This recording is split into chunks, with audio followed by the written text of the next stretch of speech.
Provinsi Sulawesi Selatan menyiapkan lahan pemakaman baru untuk pasien COVID-19. Lahan baru disiapkan setelah pemakaman COVID-19 di Macanda, Kabupaten Goa penuh.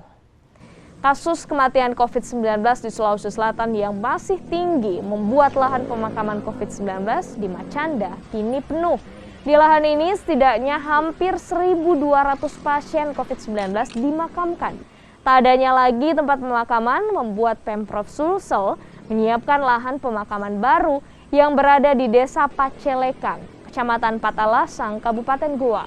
Lahan seluas 2 hektar tersebut diperkirakan bisa menampung 2.000 lebih jenazah pasien COVID-19.